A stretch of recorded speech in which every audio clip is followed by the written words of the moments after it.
So welcome everyone to this very special Friday night reading. This is our last Friday night reading series, not only of the semester and academic year, but of the program of the MFA in Writing and Publishing program. So it's bittersweet, but it's such a celebration. I think we have an incredible, faculty group here, a wonderful cohort of students and alums, and visiting writers who've kind of just built the community and just they have been movers and shakers, and they have really kind of pushed the envelope on what writing and publishing can be and will be. So I thank you very much. It's been a pleasure to work with all of you, and I know that our community will continue onwards in all of its new manifestations and in the ways that we might collaborate and connect in the future. So this is this is our last Friday night reading series, but I don't think this is the end of our community, and I think this is just the beginning of a much larger celebration. So I thank you all for being here tonight.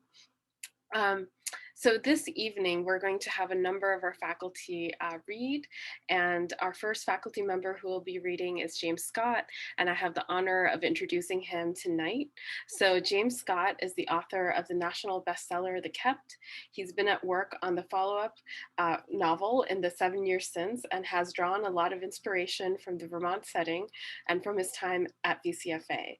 His podcast, TK with James Scott, has been on hiatus, but is scheduled to return soon with new episodes. So please welcome James Scott.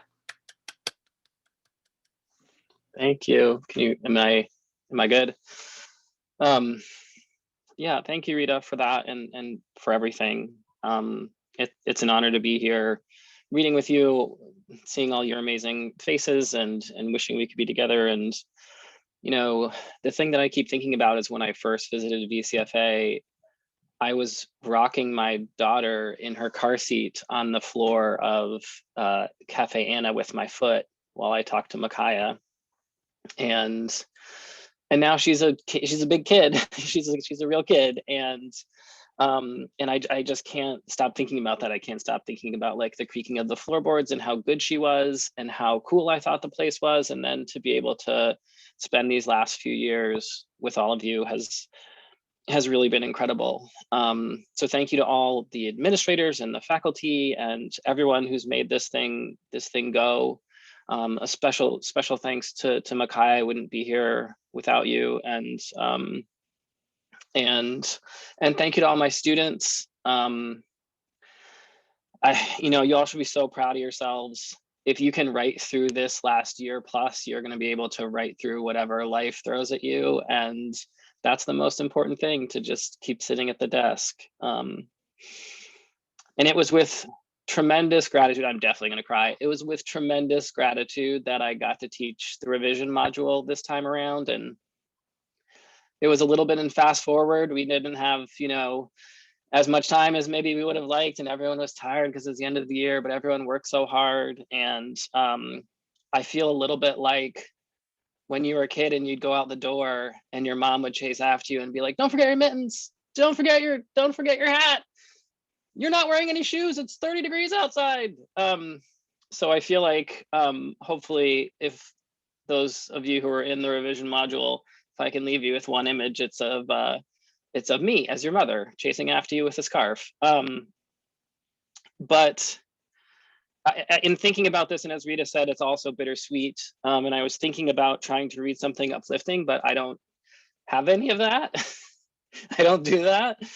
And so what I really thought about reading was endings. I thought I gave a lot of thought to reading the ending of my novel, but it would have been too much to explain. And so instead, I'm going to read the ending from a story that I wrote that was one of the first stories that I used that revision method with, and that I found it to be the most helpful for, because the story has so many different strains. And it's called How We Looked. It was published in Post Road. And I'm going to read the end. So what you need to know is the main character's best friend has been suffering from ALS, and he's been in the hospital, and the main character has been visiting him sporadically.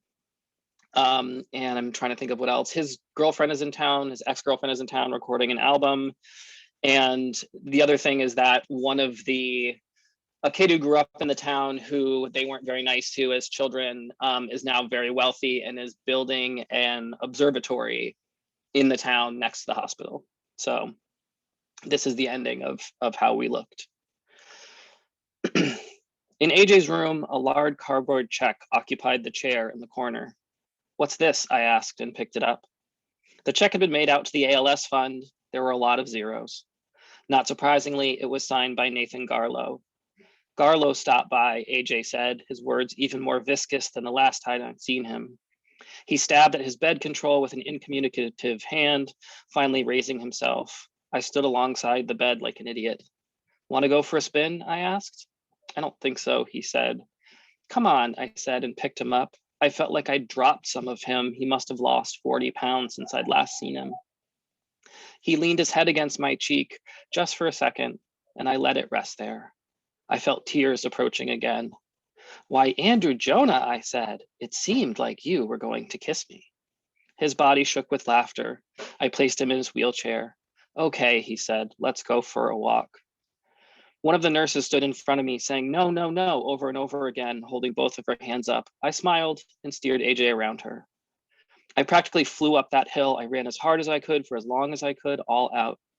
Under the canopy of trees, AJ looked translucent, his skin the thinnest container for his blood and his organs. I felt as though I could pull his shirt off and I would see his lungs and his stomach and his intestines, like the visible man that every science teacher at Bear Tree Elementary kept on their desk. The observatory looked almost done. The cinder block walls had been covered with white siding. The new hill that Garlow had built was in the process of being landscaped. The retaining walls had been put in place, and stacks of new trees and shrubs sat with burlap sacks covering their roots. The telescope protruded from the rounded ceiling. In the sun, getting farther away by the day as winter approached, the upturned lens gleamed like a wet eye. I tried to catch my breath. "What does Sharonsburg need with a telescope?" I said. "I like it," AJ said. "Garlow told me all about it." I could tell he had a lot more to say. AJ wanted to tell me what Garlow had told him about the stars and the planets, but the disease held onto his tongue and snagged in his throat. I thought of Nathan Garlow sitting on the edge of AJ's bed, showing him pictures of black holes and all kinds of shit. "Let's go take a look," I said. "Should get back," AJ said. I ignored him and pushed the wheelchair up and across a mound of loose gravel. Garlow's hill wasn't as steep as the other, and it was smoother without rocks or roots to impede our progress. We soon reached the metal doors of the observatory. They were adorned with an interlocking N and G. I tried the handles. The doors didn't budge. "Maybe we could break in," I said. AJ made a noise that expressed his displeasure with this idea. "Hey, you remember when we snuck out of my house that night in high school so we could go back to Gary Phineas's party?" I knew he did, but I just kept talking. "How you put that piece of wood in the downstairs door so it wouldn't lock, and we went to the party and the door blew open because of the wood, you know? Those two raccoons ate all of the food your parents had bought for church group the next day. We came back all wasted, and your mother and father were armed with a broom and a frying pan, and we thought they were going to beat the shit out of us. And you walked to the fridge, calm as anything, cold as ice, opened one of your dad's beers and sucked the whole thing down, then said you might as well be drunker if you were going to get into trouble anyway." AJ wasn't laughing. "That's what I wish people had known about you," I said, then immediately swore to myself. "I mean, back then, I wish all of the people in high school who didn't understand why we were friends knew what a badass you were. I just played baseball." "Needed an excuse," he said. "No, AJ," I said. I felt like I was losing him, like when Nick asked me a music question that I couldn't even pretend to answer. "People had the wrong idea of you, that's all." AJ snorted. I pushed him around to the other side of the building. This hill, I now understood, was the highest point in all of Sharonsburg. We could see everything, the whole town. There were 3 intersecting main roads, the 4 traffic lights, the steeples of the churches, the roofs of the schools. That heaviness came over me again, and I collapsed into the dirt. I picked out a stone and tossed it down the slope. "Hey," he said. AJ nodded his shaky head. "I'm sorry, I don't know what you're saying." With tremendous effort, he held his hand out as straight as he could, then extended it forward and up, like someone explaining how a plane takes off, albeit with a little bit more turbulence. I stood up and looked down the hill. The landscapers had left a perfect path straight down the middle of the slope, ending on the edge of one of the retaining walls. "No way," I said. But he was already gone. He released his brakes with a solid punch and went careening down the hill. He let out a fierce banshee cry as he did. His hair, long and blonde and untended, trailed behind him like a tail. The chair bounded over the terrain, dirt clouded behind him. He passed over the retaining wall at top speed. The chair landed in a pile of mulch. AJ separated from it and flew an additional 5 feet, coming to rest in a pile of leaves at the edge of the lake. I ran after him. I tripped a couple of steps in and tumbled halfway down Garlow's Hill. When I, excuse me, when I tried to stand, my head was still rolling and I weaved back and forth on my way. Fuck was all I could think. Please don't be dead. When I reached the pile of leaves, I dropped to my knees and turned AJ over. His forehead and palms had been scratched, but other than that, and being covered in dirt and mud and wet leaves, he wasn't much the worse for wear. Even still, I wondered how I was going to explain this. I hadn't seen AJ's mother, I realized, since the video store. And maybe it hadn't been my own fear I'd seen reflected in her eyes, but hers. I hadn't seen his father either, even though he worked in the very same hospital where his son's body was eating itself. I didn't have a song, I didn't have an observatory or a cardboard check. I hadn't brought him a mannequin, and I couldn't hit a softball for shit anymore, but there I was. I picked leaves from his hair and pulled him closer against his shaking. He gathered himself to say something, but he shook so violently that he couldn't. Someday soon, Nathan Garlow would be able to watch over all of us. But at that moment, it was just me and AJ sitting in a pile of wet leaves, trying to catch our breath. Thank you.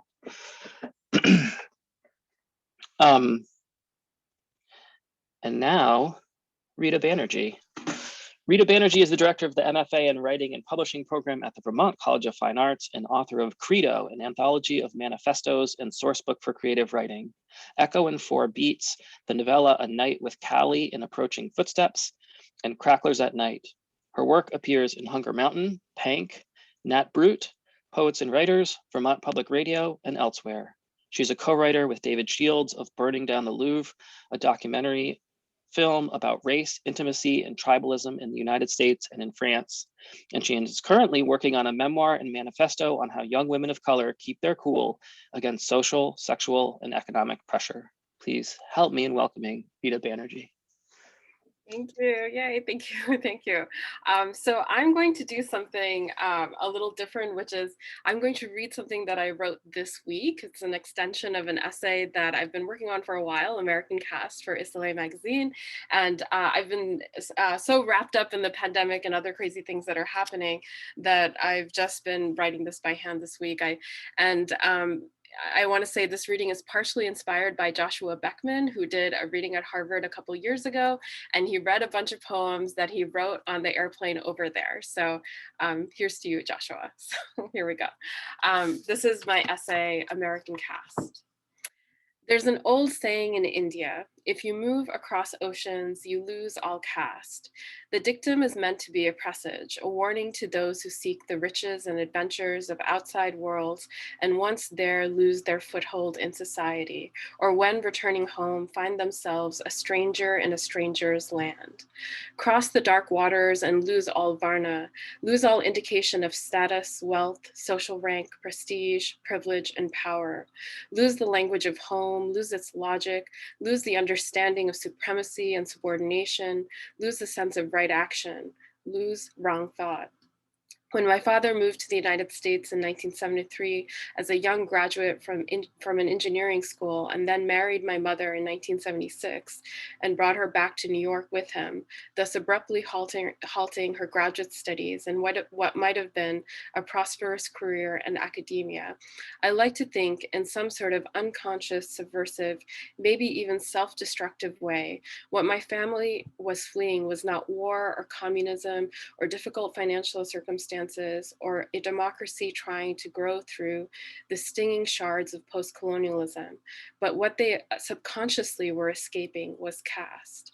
To be a Brahmin in India was to acknowledge, if one dared, both your great privilege as keepers of sacred knowledge, as conveyors of grammar, astronomy, mathematics, statecraft, social mores, philosophy, and theories of art and human behavior across generations, and your incredible complicity in the social violence that is the Indian caste system. So I'm going to tell you a little story about my family. The house of my ancestors does not exist. To arrive at its imprint on the earth, you have to travel far, let go of all comfort. We embark on the trail an hour before sunrise, from my father's dusty hometown in Nothunpally, Bardhaman. The houses there are mid-century modern, concrete, and in a state of decay. The house my father grew up in, with his two older sisters and younger brother, looks like a mod version of an old Indic extended family bungalow with a courtyard. Each bedroom has latticed windows and radiant green shutters that open out into the living room. The rooms garland the living room like a half moon. At any given time, a sibling could open a window from a comic book covered room and yell across the living room courtyard to a child in another. The echoes of childhood, 70s disco, 80s marriages, and old age haunts each bedroom, where the walls are green and orange, and the exterior windows that open onto the street and the swamp yard next door are hardly ever opened. But the street makes itself known anyway through the honking of speeding mopeds and rickshaws, old couples bickering at each other, children playing chase, stray dogs barking in unison, and neighborhood political protests marching by. Across the street, the delineating walls etch slogans of the Communist Party in Bengali and showcase faded images of the hammer and sickle. It's 2005, summer. I'm still in grad school, earning my MFA, and wondering if I'll ever be a writer. Bush is still president. America marches towards apathy, social violence, and totalitarianism every day, and the Communist Party in Bengal will lose its foothold and rule over the state in just a few more years. The future has not been written yet, but what will come to be in 16 years is already fomenting and is already here. Today, we are traveling the long distance to the village my grandfather partially grew up in, where he spent his youth before being driven to Bardhaman to find a job, one in pharmaceuticals, to eke out a living and raise his family as a young man. Listening to my father tell the tale, I don't fully understand, but much later, tucked away in Bangalore with my maternal grandmother, Nani, I will learn more about what happened to my grandfather's family. Your grandfather came from a family of landowners. They were zamindars and owned a large portion of the country in rural West Bengal. My eyes light up with interest. Nani always is ready to spin a good tale, and she continues. But they lost their fortunes when the British came.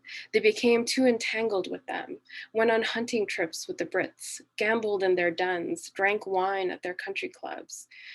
But the parties and the acquaintanceships were more costly than they expected. You could say that your great great grandfather's generation gathered their wealth, and two generations later, by the time your grandfather was a young man, the family had gambled away their fortunes. That's why your grandfather had to leave his ancestral home, get a job, and raise a family elsewhere. His family could no longer afford to be gentlemen of leisure.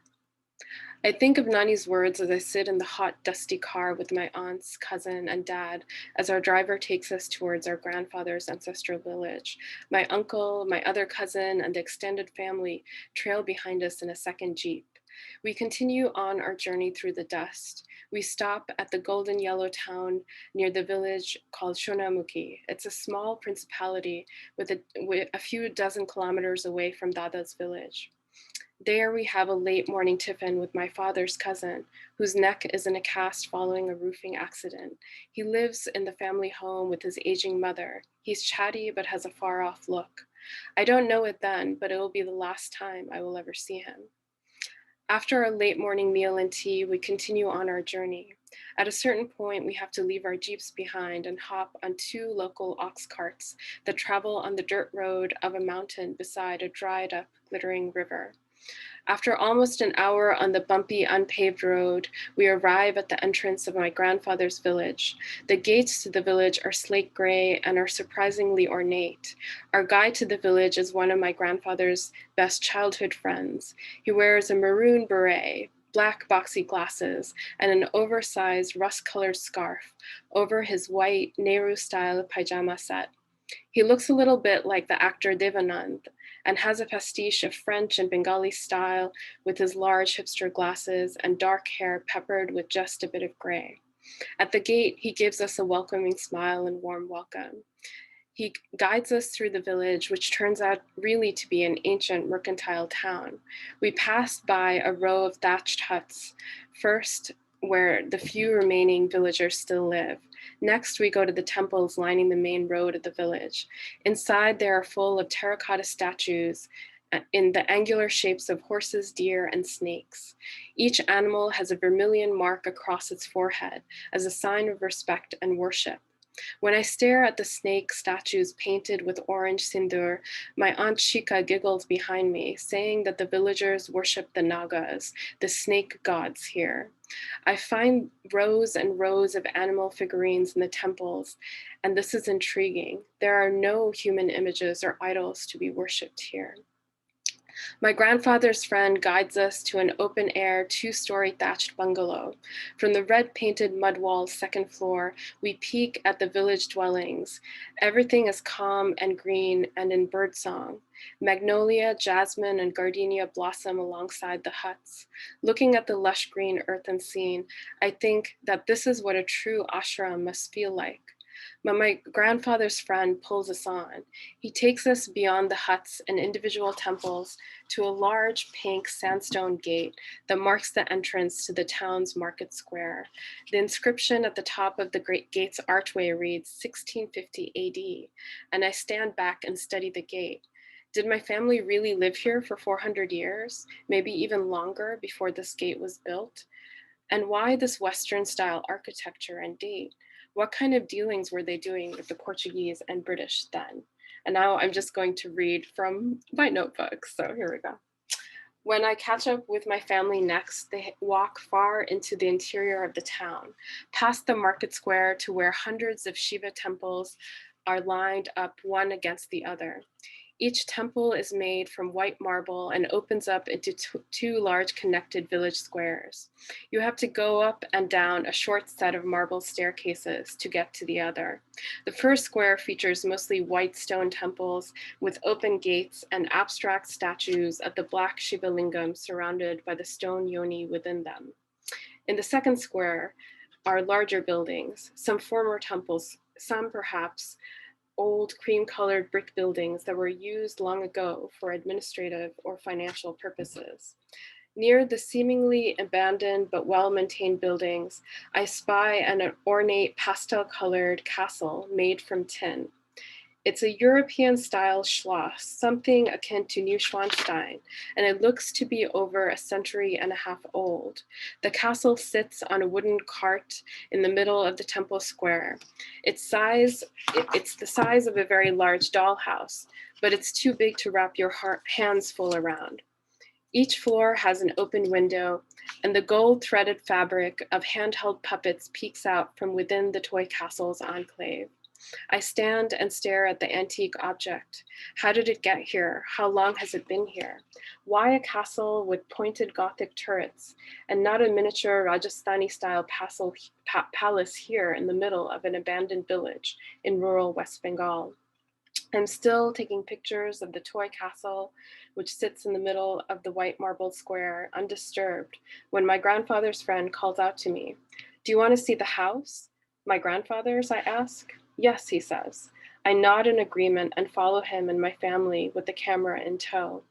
When he finally takes us back beyond the town's pink stone gate, back beyond the thatched huts and cozy bungalows and country temples to the large slate gray gates of the village entrance, I'm shocked. Next to the entrance of the village, next to its white boundary walls that seem to stretch out and run into the forest in both directions, is a large empty plot of grass. Where's the house? I asked, puzzled. thinking we're going to exit the village. It's right here. My grandfather's friend points to the empty ground. I look at the flat green meadow by the white wall and the metal gray gate, and at first I do not see anything. But then slowly the imprints of a house emerge. There's a few abandoned bricks that form around the corner of the house's foundation. A few flat white stones that are placed together in the formation of an entrance staircase. Another series of bricks in the back are blackened, as if there were once a kitchen fire there. What happened? I ask him. And my grandfather's friend gives me an uneven smile and says, when your grandfather and his family left this town, the villagers slowly, over the course of a few years, took apart their house brick by brick. They used the bricks to build new homes or footpaths or furnaces.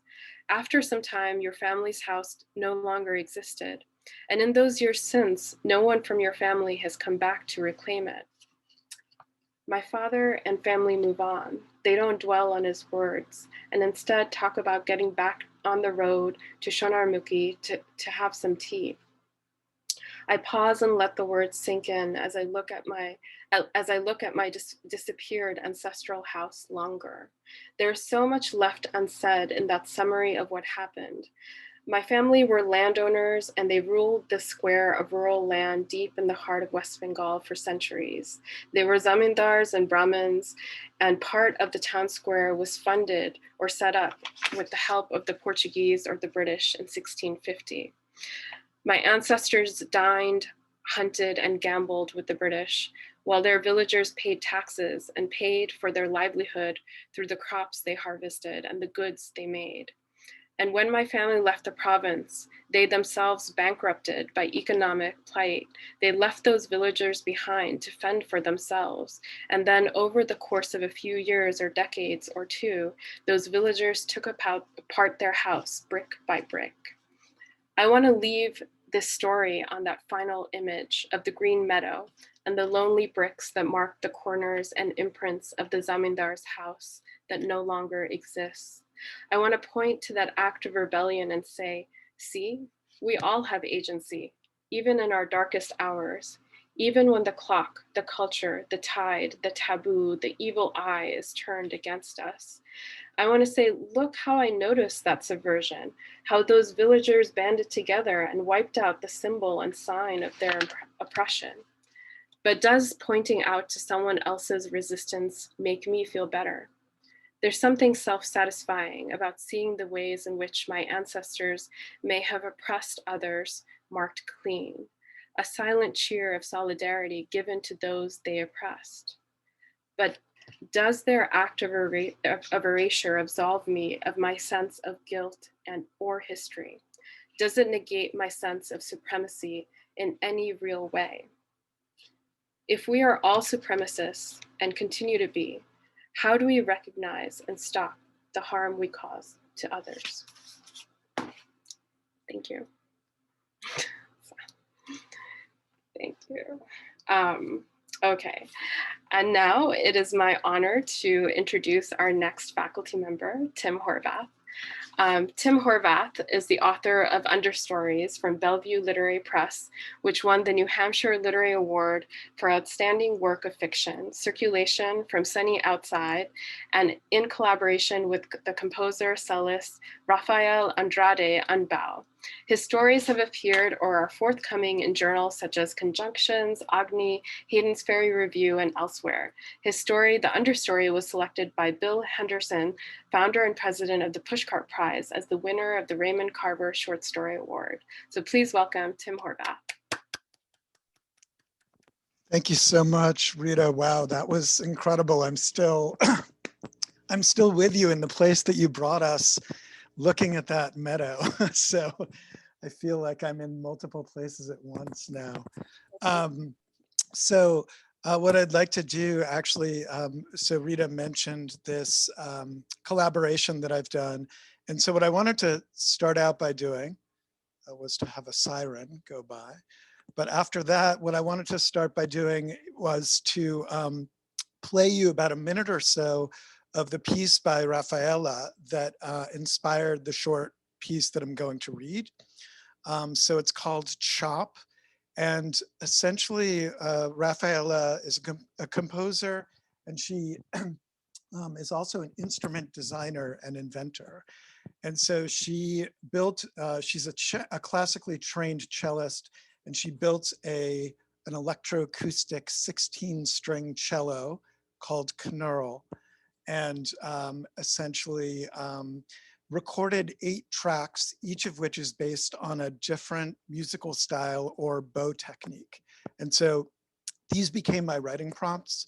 So you can hear a minute of this, and then you'll hear the story that emerged from it. So I'm just going to share.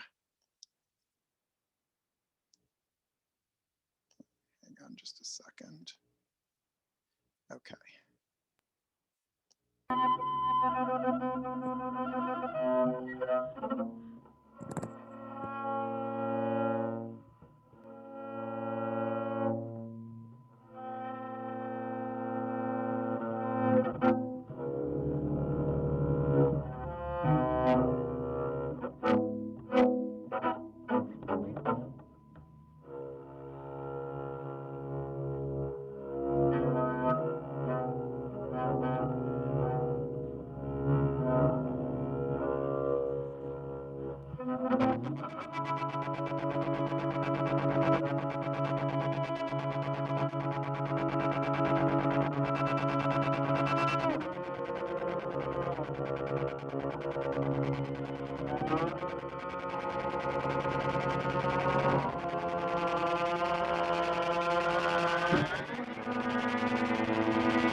So needless to say, this was the most unusual writing prompt I'd ever received. And so here's the story that came out of it. And you'll quickly be able to discern when this was written. It was written around the beginning of the pandemic.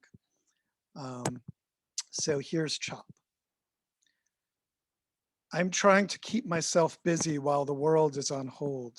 And so I do what I've always done. I chop. I cannot go to the store. I cannot go to the beach. I must stay inside, but I can chop. Keep the muscles active, keep them steady, keep them taut, keep them firm. They cannot stop me from chopping. I cannot sleep at night. In my dreams, I am chopping. Carrots, beets, onions, tomatoes, squash. I behead shrimp with glee, tugging at their spines with extra brio. In my dreams, I chop vegetables that do not exist in the daytime. Maybe they are somewhere under the earth, undiscovered. Maybe they are vegetables grown in the underworld. She does the chopping, I do the chopping. She comes home with misfits. A misfit can be anything from a cucumber that looks like it has a tumor to a tomato that's gushing its guts. I chop without judgment. Since we've been getting the misfits, I've stopped remembering what perfect fruits and vegetables look like. Sometimes I'll go online to remember. It's like looking at a fake world though. A turnip cannot possibly look like that. The dreams grow more intense, sprawl out. In them, I'm no longer confined to vegetables and fruits, to organic things. I chop buildings, which makes me sound like some kind of monster out of a Japanese disaster film. Someone who would do battle with Godzilla one day and team up with him the next. But in fact, that is not me. I chop at the seams where the apartments and hallways meet one another. There's an elderly woman somewhere on the 4th floor, and not only do I chop carefully around her, I delicately remove a mole she has borne for the entirety of her 80-something years. As she gazes in the mirror, searching for it, at first she thinks her sight is going, then her mind. She might never set foot outside again, not the way things are looking.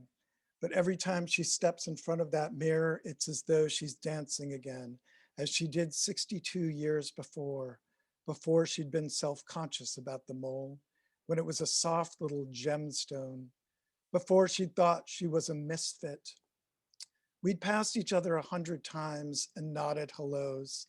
Then once in the lobby, rain shearing, me in chef's garb and no umbrella, she with dinged gray radio in hand, antenna fully out and bent toward that mole, barely pulling in the station.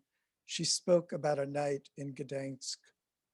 I told her I made a mean pierogi. When the storm eased, I made a dash for the train, and our hellos were different from then on. She might never go into a restaurant again, and thus I will not be in the kitchen, but I like to be behind the scenes anyway, chopping fierce, like I can out-chop time itself, make the slices so thin you can see through them. So if I put a finger up to one, you'd see the whorls of my prints and what might be a scar, who can be sure. I wash the food before I chop it.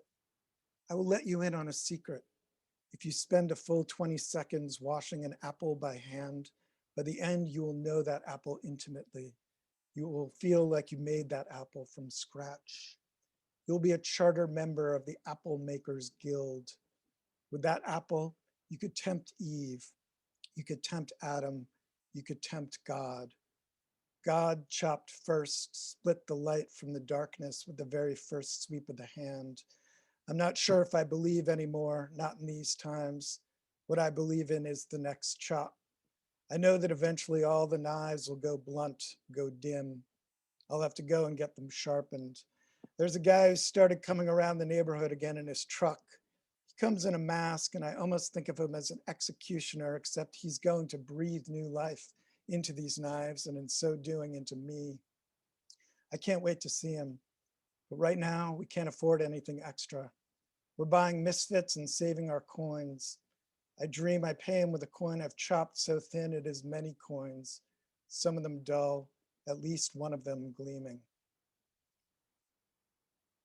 And that is it.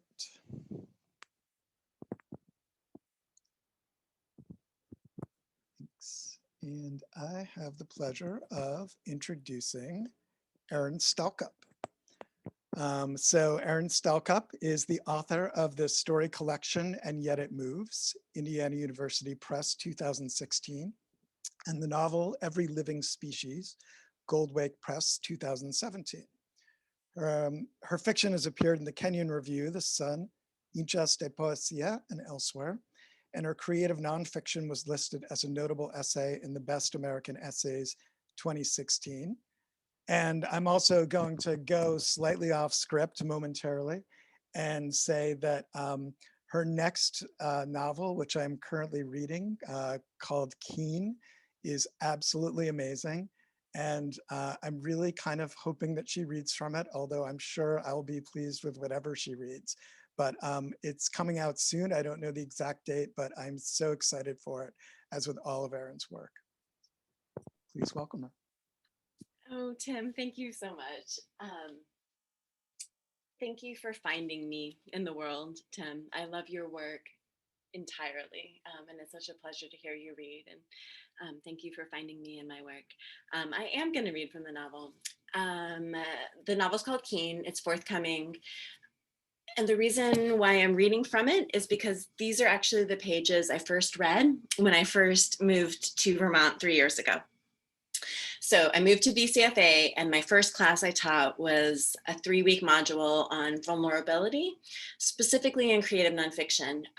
But I committed to reading the pages from my own work that made me feel most vulnerable at the end of those 3 weeks. And so this is fiction, and it might not be obvious why it makes me feel vulnerable, but it does. So I'm going to read the revised version of those pages. And also I'm going to read it because Isolé published it, and Isolé is from our community. And so I just want to kind of honor that. And so it feels like kind of a ritual to read these pages. So thanks. The The premise of the novel is that the ancient Irish custom of hiring women to mourn at funerals has continued into the modern day. It's very popular in the United States. It's done worldwide. And my novel follows the most famous keener in the world, whose name is Maeve McNamara. And I'm going to read her keen for Anthony Bourdain. For this funeral, there were no readings, no songs, just Maeve, and then everyone would throw a handful of dirt on the coffin. She held the mic like she was in a metal band and began. We know you didn't want to leave us. You fought to be here. You didn't let the cocaine kill you. You didn't let the heroin kill you. You didn't let the methaqualone, secobarbital, amphetamines, and codeine kill you. You quit cigarettes. You chose to live, and you let us watch you do it fully. You ate it all. You drank it all. You said it all, and you saw it all. You woke to beautiful views nearly every morning of your life, but you woke alone. You said, look at this beautiful lake. Why am I so lucky to see it? Okay, I've seen it. Now I want to dive into it and drown. And now you have. You didn't want to see it anymore. You didn't leave a note. You had nothing left to say, and we are so bereft, left grieving your leaving, left missing all about you we loved. You told us to travel, and we did. You told us to share meals and learn about people through what they served, and we did. We ate everything they gave us. We wanted to be just like you. And then you didn't want to be you anymore, and we can't wish for you to stay here and suffer so that we don't miss you. Maeve was alternately yelling and whispering. We wish you didn't suffer. We know you did everything you could. We did everything we could. You had it all and it wasn't enough. You drank it all down. You ate it all up and it was never, never enough. We wish you still wanted to be alive, Saint Anthony the Opinionated, but you made us want to be more alive. You made us dream. You made us accomplish some of those dreams. We tried to be as fearless as you seemed. Some of us understand, some of us do not. Anthony Bourdain, son of Pierre and Gladys, father of Ariel, spouse of Nancy Pukowski and Octavia Busha, lover of Asia Argento, friend to so many. Why have you left us alone? We will think of you when we eat bone marrow, street tacos, noodles from a food truck.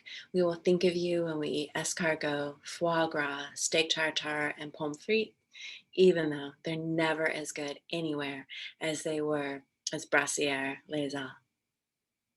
When a man hands us a round of mozzarella he made himself, when we open a perfect tin of brine sardines, when we drink a beer alone in the afternoon in an Irish pub that is just fine, when we try calf brain for the first time, we will think of you.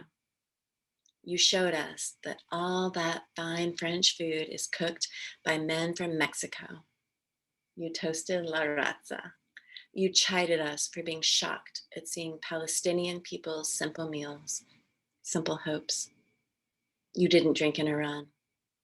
You advocated for the release of prisoners, and you counseled them when they were freed. You were a feminist, helped women be fierce, held yourself to a higher standard than everyone who disgusted you. Punk, blue belt in jiu-jitsu, Emmy winner, Clio winner, best food writer, best food book, honorary doctor of humane letters and the culinary arts. You earned all of the accolades. Your lyricism, your swagger, your brilliance, your generosity.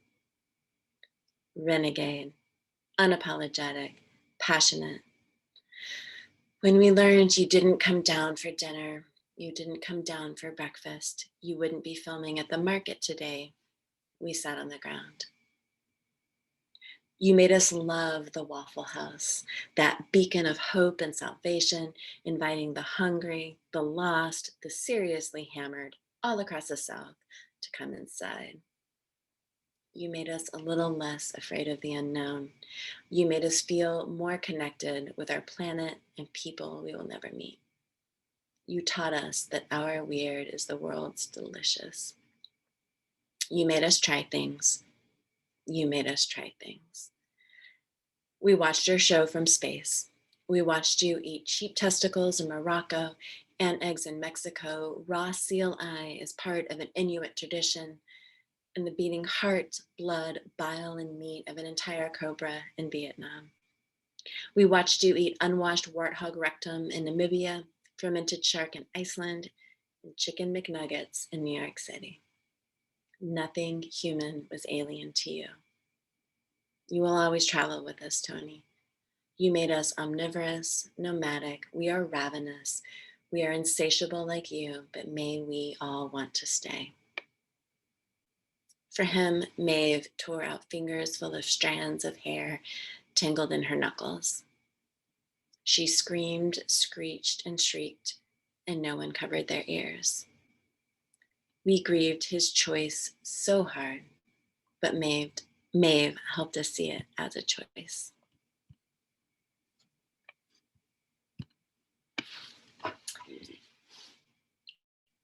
And now I get to introduce Rob Spillman, which is like the most famous I'm ever going to be, is this moment. Rob Spillman is editor and co-founder of Tin House. He is the 2017 recipient of the CLMP Energizer Award for Exceptional Acts of Literary Citizenship, the 2015 PEN Nora Magritte Award for editing, as well as the 2015 Veto Award from Vita. He served as chair of the 2017 PEN World Voices Curatorial Committee. His writing has appeared in Book Forum, the Boston Review, GQ, Rolling Stone, Salon, Spin, Sports Illustrated, Vanity Fair, and Vogue, among other magazines, newspapers, and essay collections. He's also the editor of Gods and Soldiers, the Penguin Anthology of Contemporary African Writing, which was published in 2009.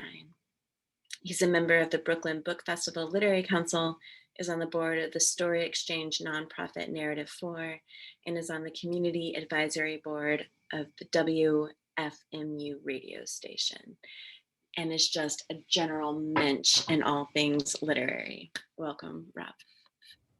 Thanks so much, Erin. That was wonderful. So I'm going to read from, and thank you all for being here on a Friday night. Thank you, Rita, for everything you do and the wonderful program. So I'm going to read from my memoir, All Tomorrow's Parties, and it's set in Berlin just after the wall came down and my childhood growing up behind the wall.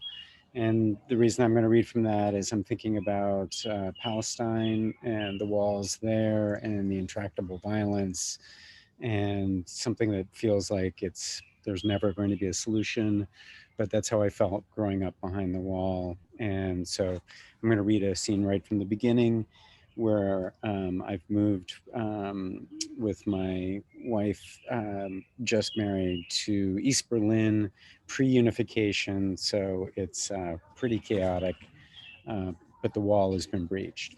And we're living in an illegal anarchist occupied building, and some kids there have asked us to a rave, and it's 1990, so we have no idea what a rave is. The word is just like starting to come into thing. But so we debate going to the rave, whatever a rave is, but it isn't much of a debate. Of course I'm going to jump into the abyss. That's what I do, throw myself into the unknown. So 24 hours later, flyer in hand, at exactly midnight, I jump on the back of a sparkling blue Vespa, driven by an East German I hardly know, who has promised to take me someplace secret and spectacular. Michael takes off before the other Vespa, sparkling red, pulls to a stop in front of Elisa. She scrambles behind the unknown woman and they set off after us. I hold tight and we fly the 2-block length of Helmholtz and then past the even smaller Kollwitzplatz Park, weaving our way through scattered cobblestones and torched communist cardboard cars, Wartburgs and Trabants stacked like charred logs under the dead street lamps.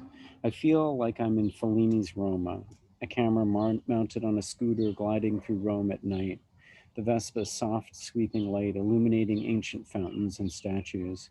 But in reality, in the here and now, this Vespa's narrow beam of weak white light is cutting through the stark blackness, catching obstacles so that we don't crash out on the cobbles. Last night's battle between the skinheads and anarchists has coated the streets with smashed Molotovs. Michael tries to avoid the bigger shards as we zigzag out of Prenzlauer Berg and toward the wall. Around the corners, I check behind for the trailing Vespa's yellow beam. I briefly wonder if Elisa is scared or thrilled. She doesn't speak German. I don't know how much English her driver has. I shelve the worry as we now are heading straight for the wall. But a short block later, Michael lurches us hard right along a road that parallels the clean gray slabs of concrete. We cruise past long abandoned warehouses and industrial buildings, and at each intersection I see the wall, 100 feet to the left, its faintly iridescent whitish gray visible for a second, then gone, glimpsed, gone again.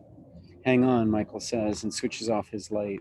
He drives blind for a bumpy minute, then swings the Vespa left toward a warehouse, a large dark door coming into focus. It opens right before we reach it and slams as soon as we are inside. Pitch black. Where is Elisa?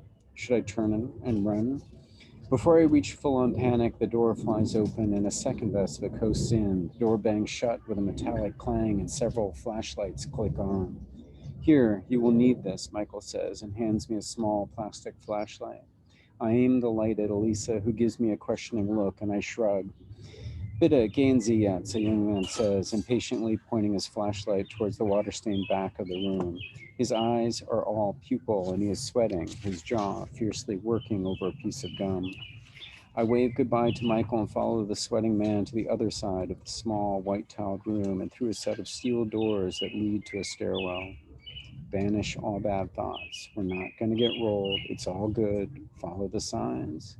I squeeze Elisa's hand to reassure her and myself. We skip one flight down of steps, then another, trying to keep up with our hopped up leader. 2 floors below street level, our Orpheus pushes open a creaky black metal door, revealing a vast, flooded basement, strewn with rubble and industrial detritus. Was gibt's? I ask. And our guide snorts. He explains in German, which I quickly translate for Elisa, that we are in an old bell bearing factory. He tells me this as he dances across long, sagging boards stretched between cinder block islands. Our flashlight beams ricochet off the oily water, which has a ferrous, noxious reek, and I picture my foot dissolving in it as if it were sulfuric acid. A faint, far-off beat, a fast, steady thump, thump, thump matches the pulse in my ears. Is there another room to the factory? I call after our guide, repeating the question in English for Elisa. No, no, he replies. The party isn't in here. This is only the passageway. Before I begin to think about where we are heading, on the other side of the waterlogged basement, a 6-foot wide hole opens into a dank tunnel. The thump, thump, thump of music is now clear, and up ahead, a bright light pulls me forward. Entschuldigung, excuse me, my new friend says, shining his flashlight over my shoulder. I turn around and Elisa catches up. She gives me her, what have you gotten us into look? And I give her, you agreed to this, look back. I also silently give her what I hope is reassurance, and I think she's on the same page, but I really don't care because we're obviously on the cusp of something wild and weird and quite possibly wonderful. Where are we? I once again ask our guide, who snorts again and moves aside so that we can be the first to step through the big hole and into a cavernous space constructed of gray granite blocks, the vaulted ceiling sweeping up a good 100 feet.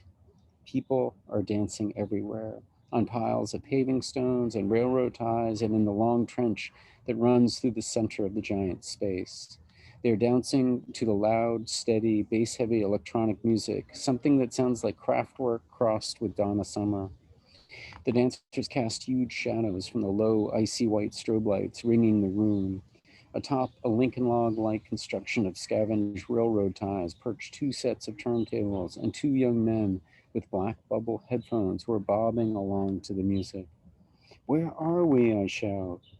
Under the wall, our guide yells. This is an old subway station from before the war, closed off for 40 years. Now we break through and have a rave. I never want to leave, I say out loud. I think, I can't believe this. We're literally between two countries, under two countries. I close my eyes and let the concussive bass vibrate through my body. I can feel the beat of my heart aligning with the beat of the music. I'm dissolving, breaking into a million particles. I am nowhere. I am home. Thank you. All right, so I have the honor of introducing Frances. Frances Cannon is a writer and artist, as well as one of the faculty in writing and publishing program at the Vermont College of Fine Arts. She also teaches at the Vermont Common School and Champlain College. She is the author and illustrator of several books of hybrid text and artwork.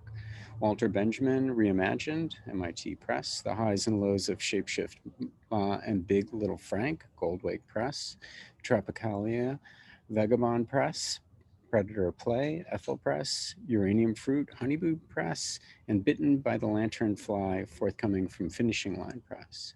She was born in Utah and has since lived in Oregon, Vermont, California, Maine, Iowa, Italy, Guatemala, France, and Mexico, making art and writing books. She has an MFA in creative writing from Iowa and a BA from the University of Vermont. So please welcome Frankie Cannon. Thank you. Hard act to follow, all of these acts actually.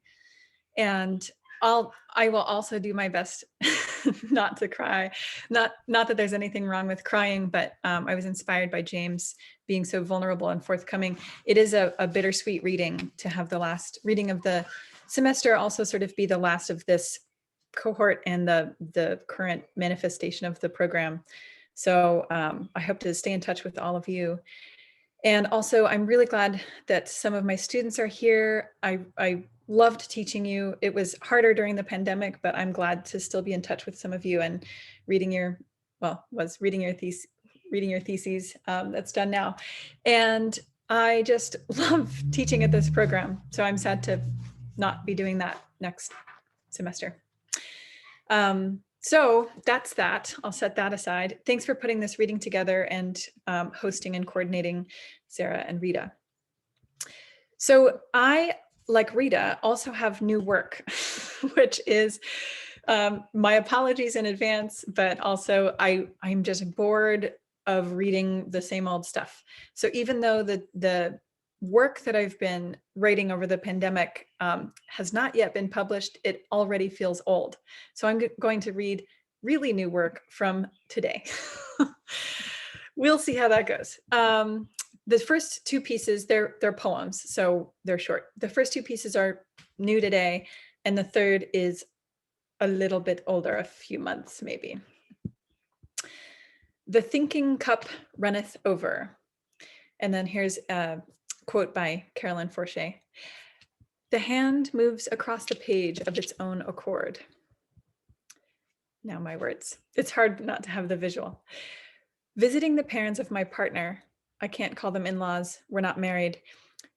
There need to be more terms for modern relationships when we don't fit into traditional unions. I wake early to walk the dog. In Back Bay, there are many public alleyways, perfect for the dog to lift her leg on many a flower bed. I find myself at the Thinking Cup, a cafe with layers of history, and only one thin layer is mine. I add to this memory with a new book of poetry from the clearance shelf at the bookstore down the street, Caroline Forche's Angel of History. I bought the book not for the angel on the cover, but for the epigraph by Walter Benjamin, from which Forche borrowed the title about Angelus Novus, a drawing by Paul Klee. The quote is bleak, akin to the melancholic cycle of Sisyphus. We repeat our mistakes, our brutality occurs eternally. Here I sit, poised to begin reading with coffee in hand, but the quiet is interrupted by a young and fancy couple ardently discussing their mutual Catholicism.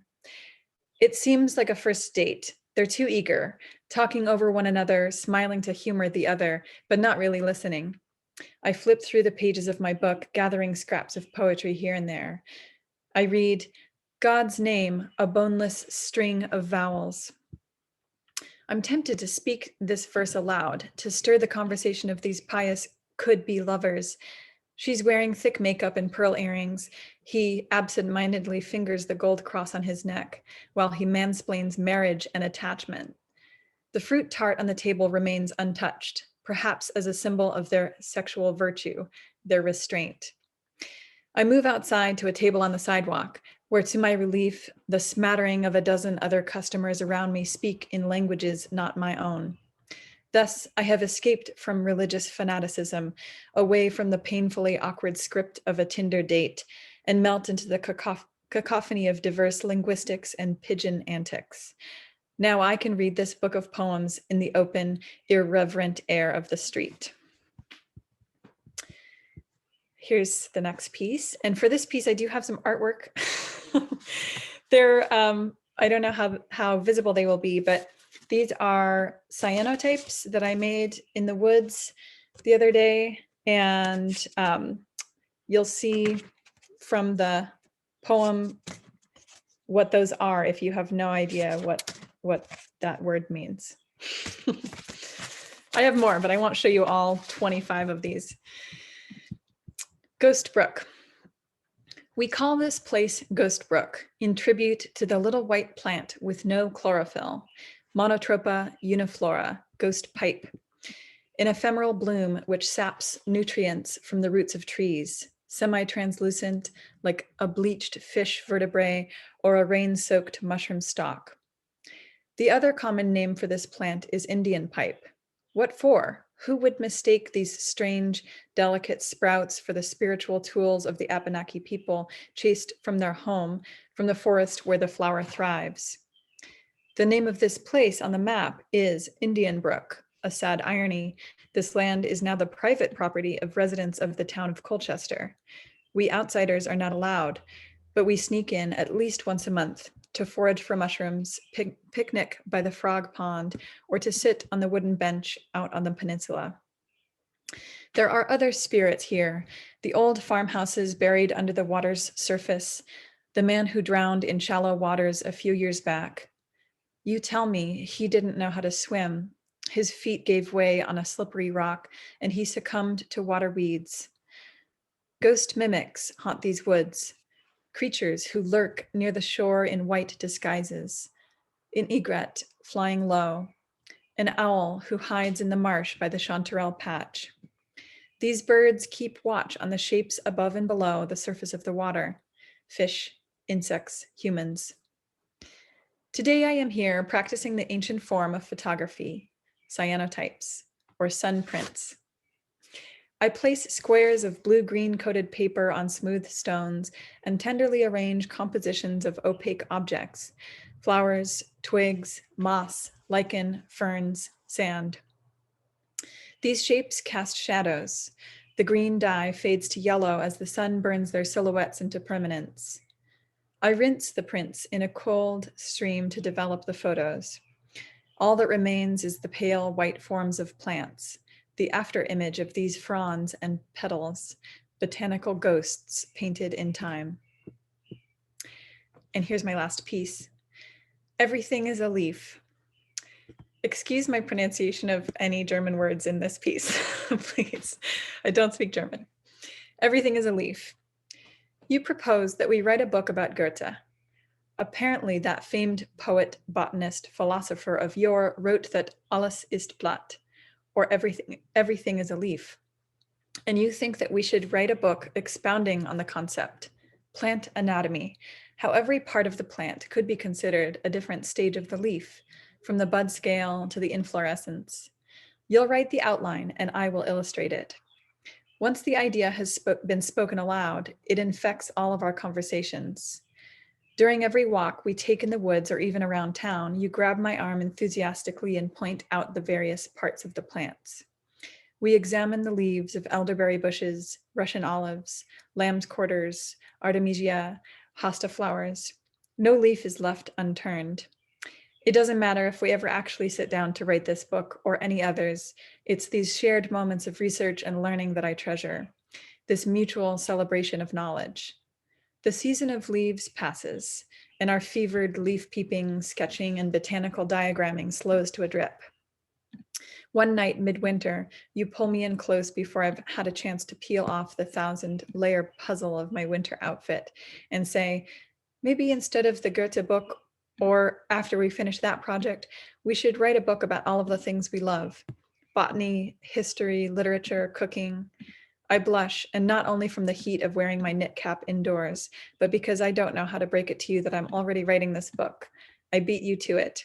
A love letter in fragments about you and everything we do together, about ferns and mushrooms and mezcal and smoked meat and snow and stars and dirt. Here, this is for you. And now I have the great pleasure of introducing Sean Prentice, who is an award-winning author of Finding Abbey, A Search for Edward Abbey and His Hidden Desert Grave, a memoir about Edward Abbey and the search for home. Finding Abbey won the 2015 National Outdoor Book Award for History Biography, the Utah Book Award for Nonfiction, and the New Mexico-Arizona Book Award for Biography. Prentice is the series editor for the Bloomsbury Publishing Writer's Guide series. This textbook line is focused around creative writing. I hope I didn't cut that off. I copied and pasted Sean's bio into a different document. So if there were 7 more lines of awards, he deserves it, but that's all I have. Thank you, everyone. Thanks so much, Frankie. It was great to hear your work. It was great. It was funny. It was smart. It was beautiful. And now I may or may not want that apple tart. I'm not sure. It seems a little loaded, but thanks so much for reading. And thanks to Miciah, Trini, Juliana, and Rita, all of my previous bosses at VCFA. I've loved working with you all. And tonight on this last night, or at least my last night, I'm thinking of my very first class. And I know one of those students, Tyler, is here. I'm thinking of Tyler and CJ and Amelia and Jad and Magali and Amy, and how great it was to be a part of the very beginning of the program and see what they created and then how it transformed year after year. And then my biggest thanks, along with those 6, to all the students I got to work with. It was a great pleasure to see what you created, and it'll be an even greater pleasure to see what you create in the future. And I cannot wait to read your essay, stories, poems, listen to your plays, read your books. So I'm excited about all of that. And so as I was trying to figure out what to read tonight, I was thinking of something that I could read in 4 minutes or so. And so I started going through my files, but I live way out in the boondocks and my internet is the worst. And if I try to access any of my old files, then no one in the house can use the internet. So it took me hours and hours to just pull up these little tiny files. And I first was going to read a work of fiction, and then I decided not to. And then I was going to read a piece about being a high school wrestler who starved himself a lot. And then I decided not to. And then I was going to read a piece about my mom, maybe the first and only time I've ever read about my mom. And I probably should have read that one because my mom deserves it, but I decided not to. And instead, because some of you are graduating, and congrats on that tomorrow, and this is a graduation of the program, I thought I would read a very short essay about graduating from college. So the only disservice I'm doing is I should be drinking Mad Dog 2020 right now while I read this, or even better yet, I should have drank it about an hour ago. This is called Western State College, Class of 1994. Oh, all right. One of us, probably road dust, has started a backyard bonfire of college exams, campus parking fines, last month's Denver Post, and paper sacks that once held clinking bottles of green and blue and cleared glass, all fed to the flames along with aspen, which Howie stole from the Gunnison National Forest, until the wall of heat pushes us back, forcing us to open our eyes to the need that washes over us. Tonight, to the dancing flames, we 6 sing so loudly to Big Head Todd and the Monsters. I'm on a train bound for glory, going clickety-clack away from you, but What will you do when I'm gone? That we scarcely hear Todd Parker Moore's throbbing guitar, and not one of us gives a fuck that Moondog, as always, doesn't know a goddamn lyric, yet he still howls. And by God, it must be 2 a.m. here in the middle of nowhere, Colorado, where above us a million constellations smolder their myths tonight, all about leavings and endings across this black blanket of sky. And notice the middle of the night, not one of us cares about the volume twisted at 10 or of neighbors trying to dream away 9 to 5. We dare anyone in this goddamn ranch town to quiet us. Come and fucking try. Howell's road dust while Howie rips slat after slat from a picket fence or from the old futon to feed into the fire. We need this fire to keep us warm in earliest May while our mountains still hold snow high on their north walls. But we also need fire for all the other reasons one needs a bonfire, for all the other reasons one needs big burns. Let it burn away the past. Let it burn our way into tomorrow and whatever stories that holds. House grabs the Mad Dog 2020 from my plug of a fist and pulls an all-night slug of fortified wine as road dust, still holding the neck of the old granddad. Whiskey jumps the fire and Keith shakes and shimmies his hips the way only he can when he's this drunk. And it all looks so golden, a perfect thing, a reborn thing. And then somehow it is hours and hours still later as our fire flickers and spits and burns almost completely out. We huddle close beside the ash to taste the last of it in our warmth. Our 6 sets of shoulders nearly pressed bone to bone, 6 of us, bleary-eyed and not yet hung over, watch Colorado's crimson sun burning over city, everything in its path on its way to another of dawn's fire, lighting our way to this new day. And only then, as the streak light of today's sun touches our bloodshot eyes, do we realize what time it is, morning, earliest dawn, or that the night has ended, and with it our college careers and all those nights of cheap beers and days of chasing powder in the mountains. But as if drawn or pulled or summoned by the sun, we all turn towards the first warm rays of morning, our fire now just hot coal, our hazed mind moving towards graduation later this afternoon, and then all of us to the winds, road dust to become a defense attorney, House, a professor, Keith and Howie, ski riders, Moondog, a machinist, and me for so many years just chasing down a quiet mountain home, quiet home. And thereafter, to all those stretching years and years where fires still burn, but never like last night. Thanks, everyone.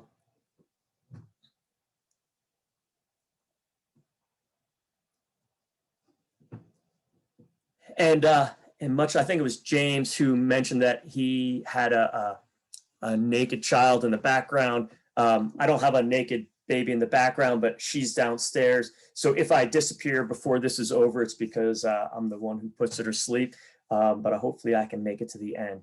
But thanks so much, VCFA and everyone else. And now I'm so lucky that I get to introduce my great friend, Miciah Gault. I put my career at VCFA at her feet, so thanks so much for all that. And along with Miciah having maybe the longest history as anyone in the writing and publishing program, she's also the author of the novel Goodnight Stranger, which was a finalist for the Shirley Jackson Award and a first fictions feature in Poets and Writers. It was also long listed for the Center for Fiction's first novel prize.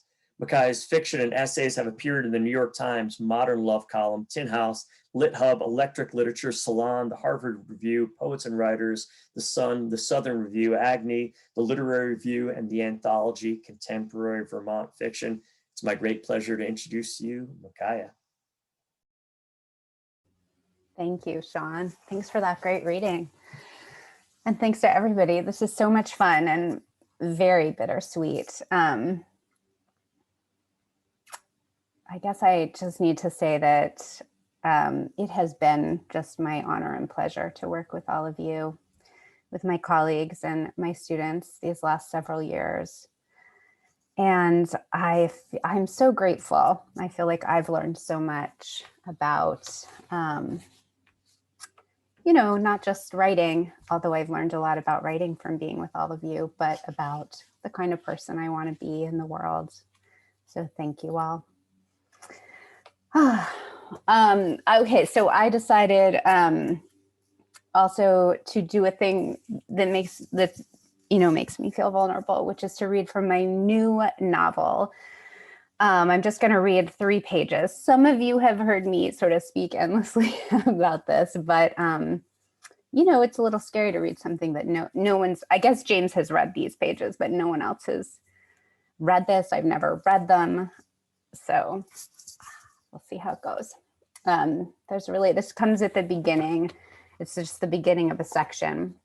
So there is nothing you need to know about this, I guess, except that it takes place in a zoo and in 2010. And, I guess I picked this. I liked that this introduced us to the character, to this particular setting that's important in some parts of it, and to some of the themes that are important to me in the book. All right, here we go. The sign on the door said, "Do not enter," but Dinah went in anyway. Inside felt different from outside, even though it was open air, the sky overhead and the earth under the walls of the enclosure. The same sky, the same dirt, inside and out. The enclosure was stuffy, a few degrees too cold, and smelled strongly of wet fur. Sitting on its haunches like a pet mastiff was a sullen bear. It looked bored, which maybe it was, but it was also heavily sedated. "Hi, friend," Dinah said. "Why aren't you asleep?" The bear put its paw over its mouth. She walked around the bear, and it swiveled its head to regard her with small, monochromatic eyes. "Also, why are you so thin?" The bear looked regretful. She often had the sense that Thin Bear was commiserating, although he was unlikely to relate personally to many of the things Dinah experienced these days, 11 months postpartum. Maybe Thin Bear, who'd been losing weight steadily for months, might understand at least the unsettling unfamiliarity with a body you thought you knew well. For Dinah, her breasts were the worst. Traitors, sudden strangers, grown all at once large and bossy and hard as brick, as if she were supposed to use them to build a shelter for her child. Oh, it was a strange world now, and she moved through it like a stranger. Torpor, exhaustion, sleeplessness, the grit in her eyes upon waking, the desire to get away from her beautiful baby, and then immediately the desire to be with him again. She had never been the kind of woman who loved all babies, seeing nothing in babiness to hold her attention. She loved her baby in particular, despite not because of his babiness. Bears, on the other hand, she loved indiscriminately. The red-rumped Gaudi watched her from the corner where he'd been cordoned off with a clever gate that swung into place when they needed to separate the 2 animals. She wished she had the sedatives with her, that she could do the entire procedure alone. She wasn't afraid of the bear, who knew her well and had an obliging personality. Dr. Jason Bean, keeper of sedatives, would be arriving soon, which would absolutely decimate the pleasure Dinah took from being in Thin Bear's enclosure. And here he was.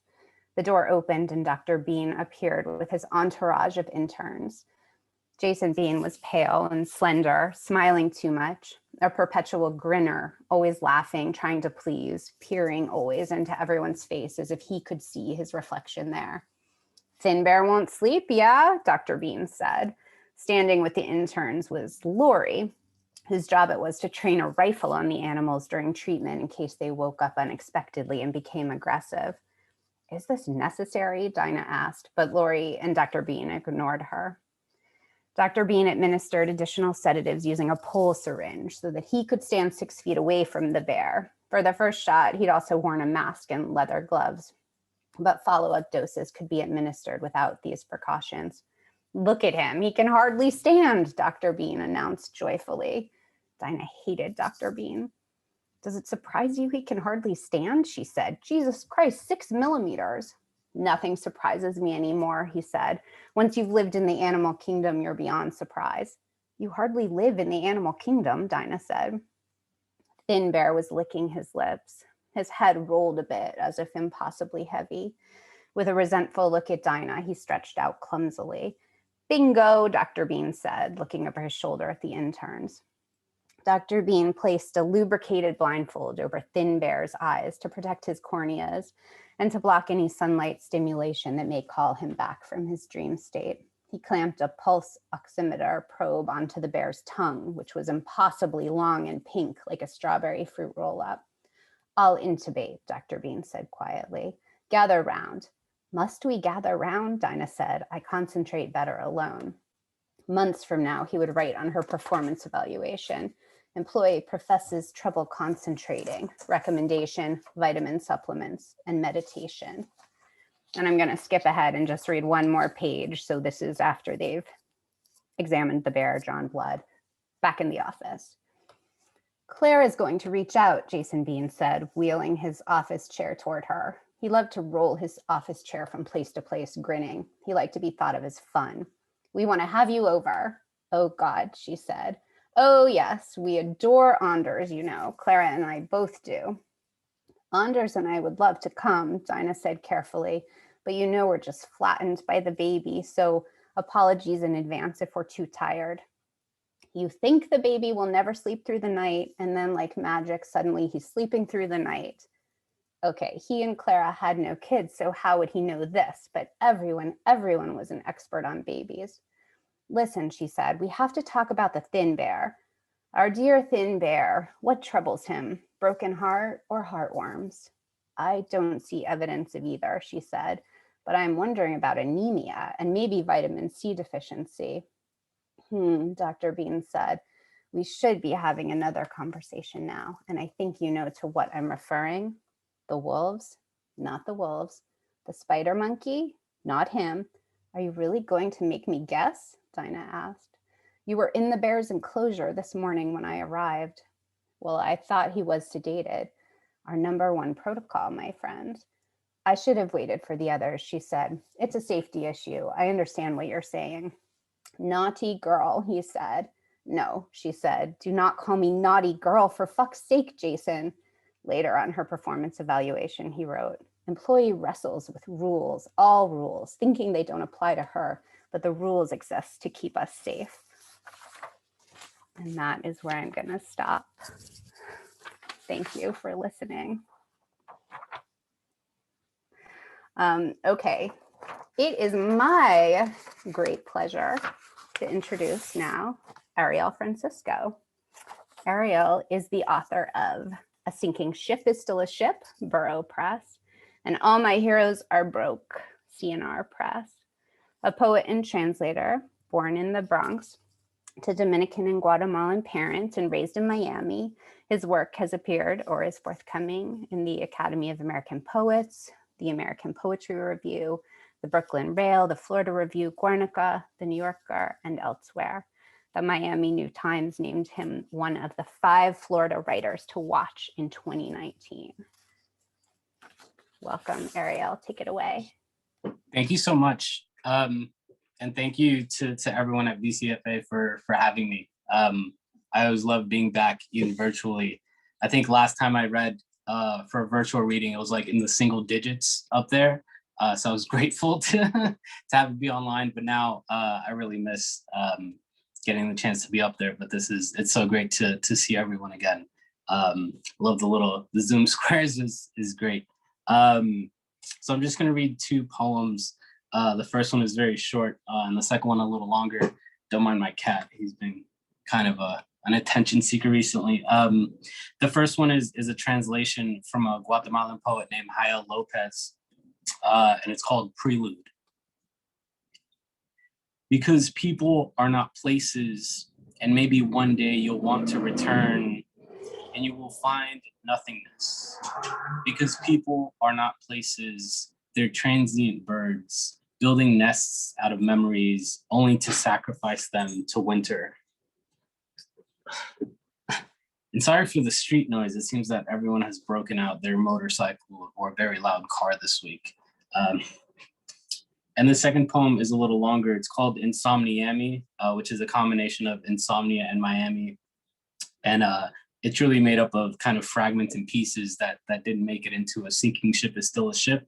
But I still wanted to salvage them. So this kind of long, weird poem came out of it. Insomniami. All night, darkness constructs its unquestioning citadel of intrusive thoughts. If you listen closely, you can hear the rising waters whispers.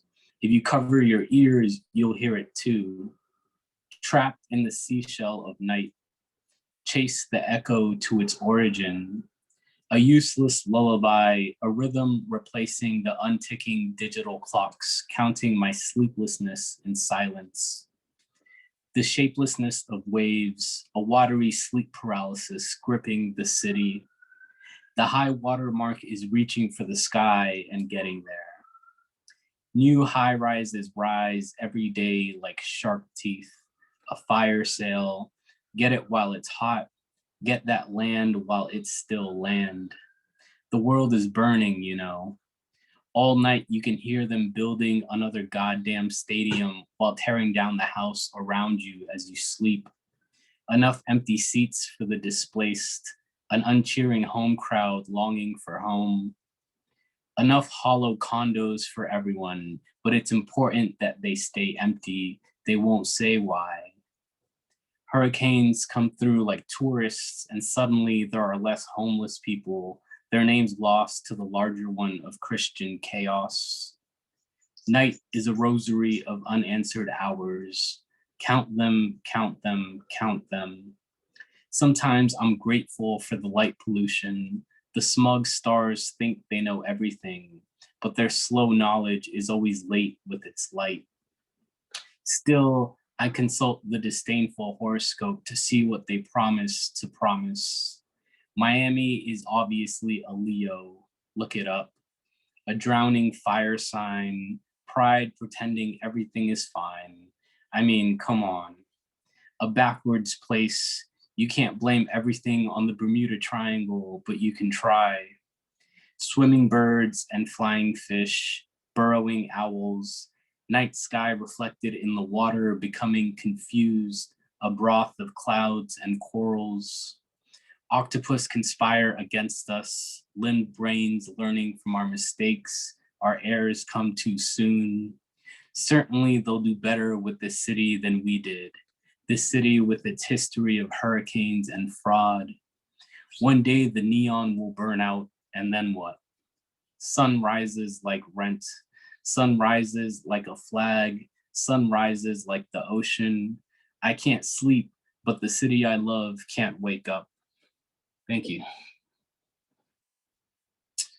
So now it's my pleasure to introduce David Heska Wanbley-Waden.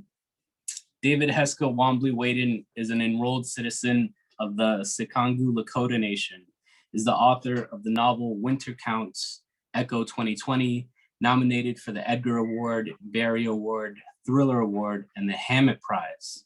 The book was the winner of the Lefty Award for Best Debut Mystery Novel and the Spur Award for Best Contemporary Novel.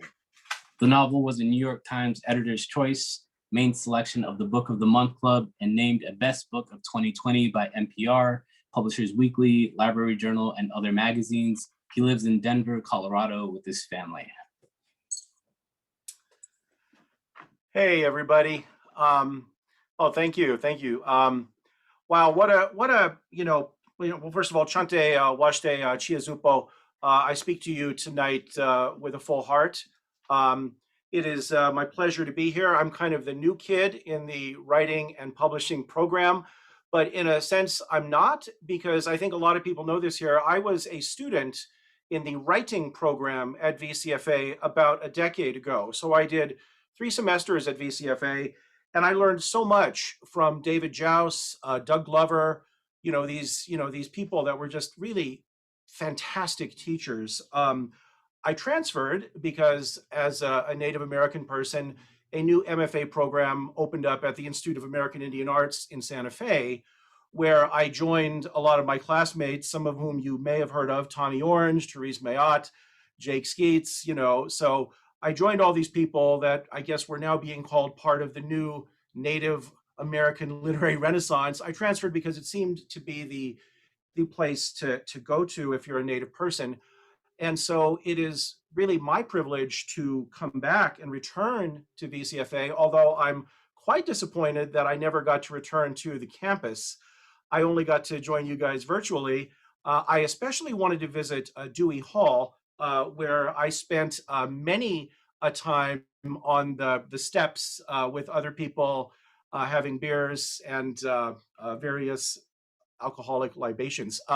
So it was just really wonderful to return here, and I want to say that the students were phenomenal, and so I just want to say thank you so much, everyone, for inviting me to be part of this program, and I wish all the students and the faculty here the absolute best, and it was just my honor to return. So let me just read a very brief snippet from my novel, Winter Counts. I usually read the first chapter, which is a very violent chapter where Virgil Wounded Horse, my protagonist, beats the crap out of a child molester and pounds his nose back into his face. But I'm like, I don't know that's the way to kind of go out on this program. So I'm going to read a very short section where Virgil Wounded Horse has a spiritual experience. The setup here, my protagonist, Virgil Wounded Horse, is a hired enforcer on the Rosebud Indian Reservation, which is where my people are from. And he beats up child molesters and rapists when the federal government won't take action, which is about 40% of the time. This is a real thing that happens. The federal government refuses to prosecute about 40% of all felonies that occur on Indian reservations. And so molesters, pedophiles, murderers are just set free. And so a new crop of hired vigilantes have sprang up on many reservations where you can get justice for a price. In this short snippet, Virgil is traveling to Denver from South Dakota to track down heroin dealers, and they stop in Nebraska on the way. So he's there with his girlfriend, ex-girlfriend, Marie Shortbear. So here is a very brief snippet from the first third of Winter Counts. I'll just read a couple of pages. 20 songs later, we passed through the desolation of White Clay, Nebraska, just over the state line from South Dakota and the Pine Ridge Reservation. Pine Ridge was dry, so a handful of liquor stores had popped up in White Clay decades ago. The town, population 12, existed solely to support the beer barns that sold booze to the citizens of Pine Ridge right across the border. Of course, every visiting newspaper reporter and TV camera crew had to take shots of the Indians passed out in town by the stores, the bums with the dirty clothes, and the vomit smeared across their faces. Poverty porn. The camera crews never ventured 100 miles east, where liquor was sold openly on the Rosebud Reservation. Sure, we had alcoholics. I'd been one of them for a while, but there was far less sensationalism to be filmed or written about on our res. Instead, every TV anchor person like Diane Sawyer had to focus on Pine Ridge and the supposedly sad Indians there. There was plenty of sadness on our reservation as well, but why not cover all the good things that were happening on Rosebud and Pine Ridge? All the res artists and musicians, the skateboard parks, the new businesses, and the groups revitalizing Lakota language and culture. I watched the desolate Nebraska landscape pass by, and soon I dozed while Marie drove. After a while, I woke up and looked around. Where are we?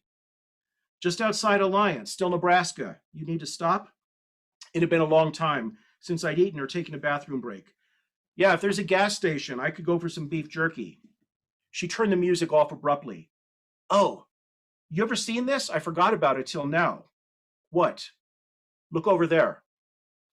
The sign by the parking lot declared car hinge, and below that, in smaller letters, entrance. We pulled into the empty parking lot. What's all this? I said, getting out of the car. Look behind you. I blinked a few times. I couldn't believe what I was seeing. About 20 old cars were buried in the ground, front bumper down, standing straight up like monoliths. They were arranged in a large circle, and I realized they were obviously some sort of bizarre homage to Stonehenge. Not only were the cars buried on their edges, the artist had placed some autos on top of the others as a kind of cap or connector, just like the real Stonehenge monument. There were a few cars buried on their sides in the center of the circle, serving as the focus of the installation. Crazy, huh? Marie said, looking at the vehicles, which were all painted a uniform gray. Graffiti scarred some of the cars' bodies. I saw Archie Sucks, I Love Mahita Bell, Daddy Longlegs, and in the corner, Wanagi Takaku. We walked around the circle. I'll say, who did this? I don't know, some guy with too much time on his hands. I read a little bit about him the last time I was here. My first impulse was to mock the crazy man who'd created this weird folk art and make cynical comments about the ways of the Washichus. After all, what sort of cracked person spends their time building giant sculptures at an abandoned farmstead in Nebraska?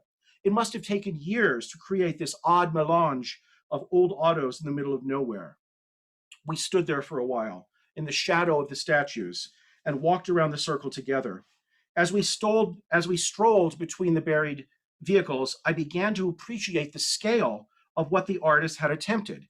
These were full-size American automobiles, buried, welded together, and painted gray bottom to top. The artist clearly had a vision, a dream of what he wanted to express. A cynical statement about American consumerism? I didn't think so. For some reason, I had the feeling that the creator of this monument was guided by some deeper philosophy. There were no fees for admission, no chain link fences keeping out gawkers. It seemed to me that the artist had been driven by a goal to convey some deeply held conviction expressed through the medium of 1970s automobiles. I wandered off by myself to the edge of the circle. It was quiet at the site, no one there except for Marie and me. I positioned myself at one end of the circle so I could see the entire thing. In the silence, I began to appreciate the weird majesty of the buried cars. I thought about what it must have felt like 4,000 years ago to stand before the real monoliths in England and feel connected, truly connected to the earth, the stars, and the spirits. I stared at the cars so long that they began to float in space. My head began to spin, and I felt like I was floating in the heavens. Time seemed to stop, and the Lakota phrase, Mitaka Yasin, we are all related, came to me. And in that moment, I understood what those words meant. I inhabited them as images, thoughts, and memories arose amidst the old vehicles. I saw my mother, gone but still with me, my father who died too soon, and my sister whom I'd loved like my own life. Grandparents, aunts, uncles, friends, they appeared before me, all of my relations, my ancestors, native and white, who'd loved and struggled, hunted and gathered, worked and played. They'd stood on this continent, looking up at these stars and these planets. It was daylight, but I could see the stars now, all of them, surrounding me, lighting the air, their brilliance shining and radiating off the monoliths. And then it was dark, a black hole sky. But I looked down and I saw that the stars, every one of them, were now in my hands, lighting up my veins, my muscles, my bones. I stood there alone with my ancestors and listened to them. Finally, I turned away. As I walked back to my life, the words my mother used to say to me finally came to me. Wakantanka Nichiyun. May the Creator guide you. Thank you. And now it is my pleasure to I guess, open up the question and answer session.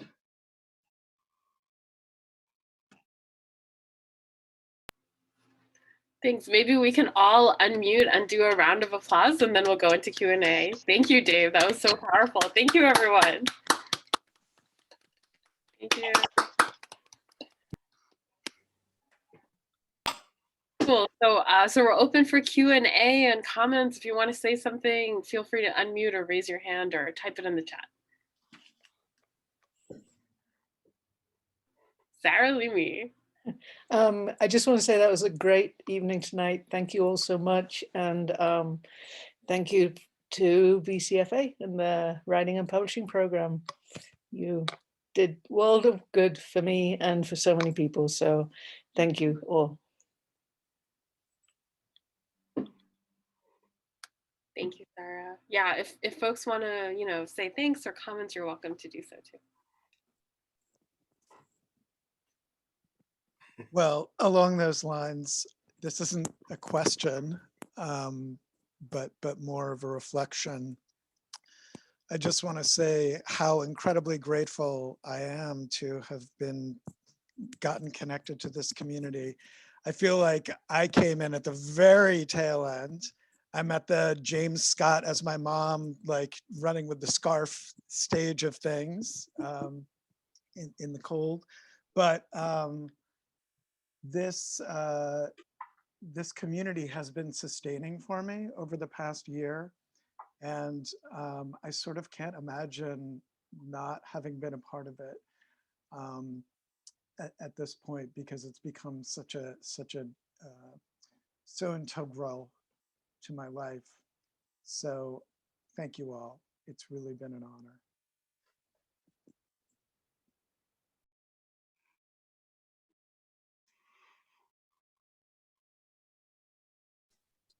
I'd like to also offer my thanks to Trini and to Miciah and to Rita for fostering such a really, really amazing program. I am so inspired by all of the students that I have had the pleasure to work with. And to these faculty readings, which are continually inspiring. What my peers are up to is just mind-blowing, really. So thank you all, and I hope we get to, yes, like Rita said earlier, have a drink in person someday soon. Thanks.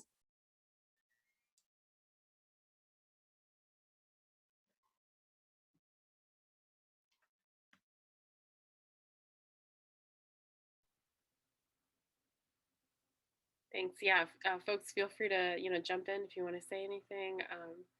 I think this has just been such a wonderful and gorgeous learning experience these last 3 years where I've been a part of this program. I'm really thankful for everything that Trini, Miciah, and Juliana have built before us. I'm so thankful for all of the students that I worked with. I learned so much from everyone from, I'm just naming folks on this call, but Lenny, Lindsay, Valentine, Jonathan, Noni, Amara, Sarah, so many of you guys. I just have learned so much from each and every one of you. I'm so proud of the folks who are graduating, tomorrow, and I hope, I get a chance to continue working with many of the students, and of course, many of my colleagues and faculty here tonight. I think we can keep the spirit of this place alive, So, thank you for this time. It's really been an honor.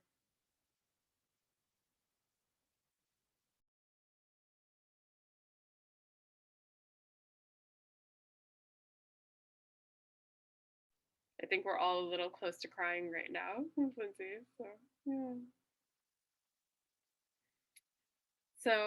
So as we end this evening, if there's any final thoughts, feel free to jump in. I just wanted to send a shout out and a reminder that tomorrow is graduation. It will be on Zoom. The ceremony will be on Zoom. It'll start at 3 p.m. With a little bit of music and a wonderful celebration of our MFA in Writing and Publishing students who are graduating, and our Certificate in Publishing students who are graduating this month. Following graduation, which will wrap online at 5 o'clock, from 6 to 8 on campus here in Crowley, in the patio in front of the patio in front of Crowley Hall, we will be having an in-person masked reception with food and drinks and social distancing.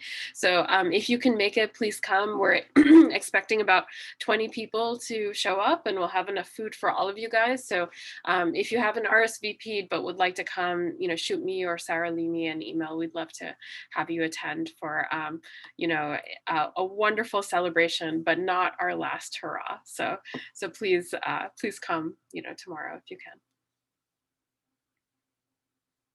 Thank you. Thanks.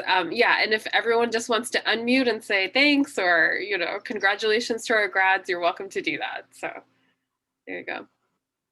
Thanks, everybody. See you all at the Thank you all. graduation. Congratulations, everyone. Congratulations to the grads. Thank you all so much. Thank you. Thanks to all our faculty too. See you tomorrow. Good night.